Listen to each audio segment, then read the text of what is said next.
अच्छा जी, ओके। तो ये 0620 पेपर 61 है, मई जून 2024 का। Question number one, a student carries out a titration to find the concentration of a sample of dilute hydrochloric acid. The student adds 25.0 centimeter cube of aqueous potassium hydroxide to the apparatus labeled A in figure 1.1. Add a few drops of a suitable indicator to the apparatus labeled A.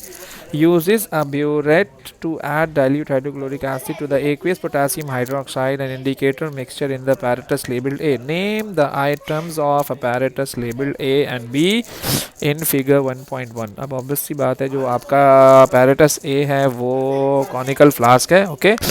और आपका जो B है वो है pipette है basically ना, ये volumetric. इसमें एक्यूरेट अमाउंट ऑफ वॉल्यूम आप ट्रांसफ़र कर सकते हो। वैसे तो सिलेंडर भी होता है आपके पास, लेकिन मसला ये है कि सिलेंडर आपका एक्यूरेट नहीं होता, ओके। उसकी एक्यूरेसी अगर आप पिपिट से कंपेयर करवा रहे हो तो उसकी एक्यूरेसी जो है ना वो कम है, इसकी एक्यूरेसी ज़्यादा है। तो जब भी हम जो एक्यूरेट अमाउंट ऑफ लिक्विड अगर हमें ट्रांसफ़र करना होता है ना, तो हम पिपिट का यूज़ कर रहे होते हैं, सही है। तो आइटम ए जो आपका है, that is your conical flask, that is your conical flask. और जो ये है ना आपका, ये है volumetric pipette, okay. The student adds the indicator after the volume of the 25 centimeter cube of aqueous potassium hydroxide has been measured. Okay. Explain why the student adds an indicator to the aqueous potassium hydroxide. देखो, indicator अपना colour change करके आपको ये बता देता है कि titration complete हो गई है या नहीं हुई है। अगर आप इंडिकेटर नहीं डालोगे, मज़े की बात, आपका बेस भी कलरलेस है, आपका एसिड भी कलरलेस है, आपका बनने वाला सॉल्ट भी कलरलेस है, आपका बनने वाला वाटर भी कलरलेस है, तो भाई आपको पता कैसे लगेगा यार कि रिएक्शन कंप्लीट हुआ है या नहीं हुआ है। बात समझ रहे हो मेरी? तो इसलिए हम इंडिकेटर ऐड करते हैं कि वो आपको आइडेंटिफाई करता है and point. So indicator identifies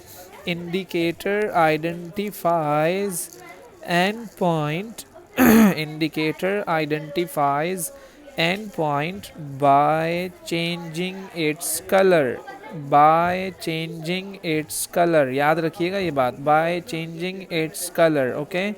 name a suitable indicator, name a suitable indicator। देखो, मोस्टली आप जो इंडिकेटर यूज़ कर रहे होते हो ना, वो मिथाइल ऑरेंज होता है, ओके। तो methyl orange is the best indicator whenever you are doing the titration or any reaction of neutralization के। और मज़े की बात यहाँ पर है भी, HCl और पोटासियम हाइड्रोक्साइड दोनों स्ट्रॉन्ग हैं।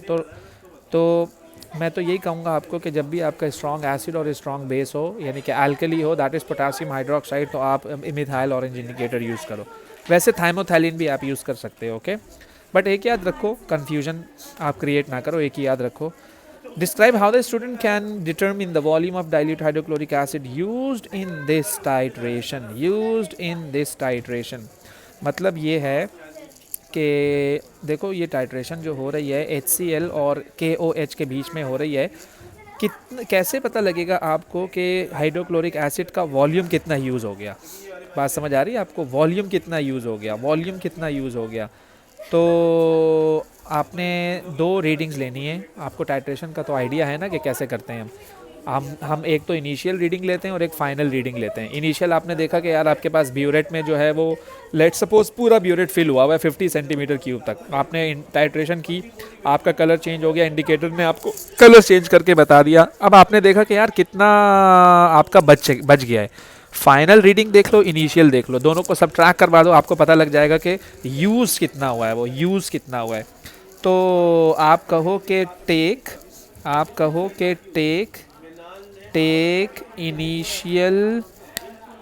Initial and final burette reading, take initial and final burette reading and and subtract and subtract and subtract final reading, subtract final reading by initial reading, okay।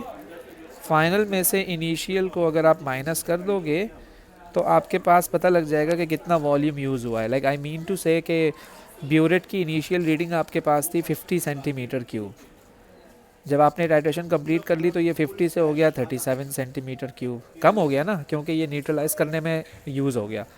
तो मैंने आपसे ये पूछा कि यार कितना वॉल्यूम चला गया इसका, तो ऑब्वियस सी बात है ना आप ये करोगे, क्या कहते हो, यही करोगे ना यार आप, तो ये हो गया 13 सेंटीमीटर क्यूब, ये कॉन्सेप्ट है। तो ये जो वॉल्यूम आपके पास आया है ये वो वॉल्यूम है जो टाइट्रेशन में यूज़ हुआ है, जो न्यूट्रलाइजेशन में यूज़ हुआ है। Okay, the student observes the color changes that occur as they add dilute hydrochloric acid from the burette. State one other thing that the student should do as they add the dilute hydrochloric acid to the aqueous potassium hydroxide.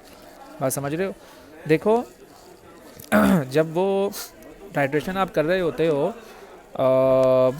let's suppose आप just imagine कि आप you are standing in the lab and you are doing titration and you have conical flask and burette in your hand and you are doing titration basically, तो सबसे important thing क्या होती है उसमें बेटा कि आप उसे अच्छी तरह से मिक्स करो।